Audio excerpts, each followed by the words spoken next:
Muraho neza mumeze mute? Muhawe ikaze nanone ku muyoboro wacu wa RM Dorcas. Mwarakoze kudukurikirana kandi mugakomeza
tuma cyagiye kiyongera. Muranyihanganira narwaye grippe ariko nibimbuze ko turi bwumvikane neza.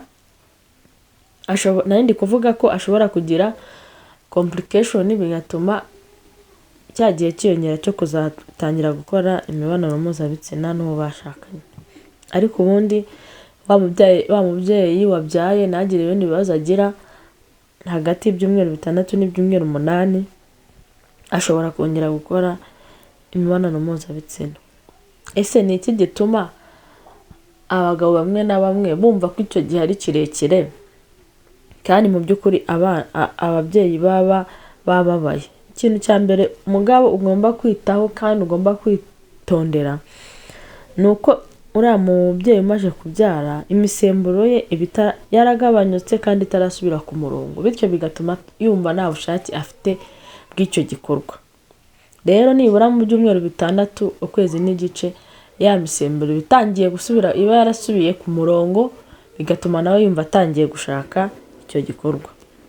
Ikindi ababyeyi bahura nacyo usanga muri postpartum cyangwa se nyuma yo kubyara bagira stress, bimwe na bamwe bakagira amadepression, kuba bonyine, umwana urira, konsa bitamenyerewe, ibyo byose bikamuhuriraho akagira stress bikarangira cya gikorwa yumva nta bushake. Ikindi ababyeyi baba bafite ubusanga barabongereye, bamwe barabazwe cyangwa se yaracitse ku myanya myibarukiro hatarakira, ababara kugenda ari ibibazo. Ubwo rero icyo gihe iyo uzanyemo gushaka kumukoresha imibonano mpuzabitsina ku ngufu na bwa bubabare yifitiye mu mutwe ntabwo yabyibagirwa, uba uri kumukomeretsa mu mutwe. Rero mugabo tegereza hariya bongereye hakire, aho bamubaze hakire. Ndizera ko ntabwo abantu bakira kimwe, ariko nibura mu byumweru 6 umubyeyi aba yakize neza ku buryo buhagije. Ikindi haba hakiri ibisanzi, icyo twita ibisanzi. Umubyeyi ibisanzi ubundi ukuntu bigenda, urabona ingobyi y'umwana barimo yomoka kuri nyababyeyi hagasigara ikintu kimeze nk'igisebe. Icyo gisebe rero nicyo gikomeza kizana amaraso, aricyo twita ibisanzi. Rero iyo kigenda gikira yagenda agabanyuka, yari umutuku agatangira kuba umweru, agenda nyine akira, ubibona nyine ko nawe akira, ahinduka mu mabara ndetse ahinduka no mu ngano. Rero muri icyo gihe cya mbere ibisanza biba bikiza. Rero kumwaka imibonano mpuzabitsina nawe abona hari imyanda uba uri kumubangamira, ashobora kubikwemerera ariko mu by'ukuri aba abangamiwe n'iyo myanda iri kuza. Ikindi bisaba imbaraga kandi we aba akinaniwe cyane. Gutwita, urugero rwo gutwita, urugero rwo kubyara ni ibintu bisaba imbaraga cyane. Ibaze ko ubushakashatsi bwagaragaje ko igise kiba kingana nko kwikoreza ibiro 150, kandi umubare w'ibise biza kugeza umubyeyi yabyaye ntago wabibara. Rero abananiwe mu gihe aruhuke, yonsa umwana, abanze yakire ko yabyaye, ko agomba konsa, nawe akagomba kukwitaho. Uzasanga muri cya gihe rwose bamuhaye uburenganzira bw'akaruhuka, nyuma azakwitaho kandi ubushake buzaza, igikorwa mu kijyanemo neza. nk'uko nabivuze inshingano zo konsa, kubabara. Iyo umubyeyi yonsa buriya iyo atangiye konsa arababara kubera iyo yonsa imisembe iba secreted bigatuma babara kugira ngo nyababyeyi yiyegeranye na hahandi ingobyi yomotse hakiri. Bityo rero aba ari kubabara nyine, ihangana banze ubwo bubabare bubanze bugabanyuke. Ikindi ni ukuma mu gitsina, nta bubobere buba buri mu gitsina kubera ya misemburo iba yaragabanyutse. Ikindi ni uko iyo ukoze imibonano mpuzabitsina bya bisanzwe bikiza nk'uko nabivuze biracyaza, inkondo y'umura iracyafunguye, hahandi ingobyi yomotse hari igisebe.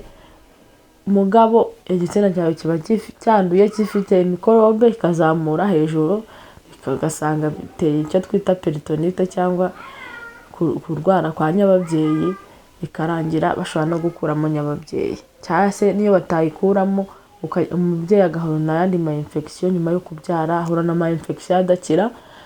Rero ihangane ya myanda ibanze ishire ubone gukora icyo gikorwa cy'abashakanye.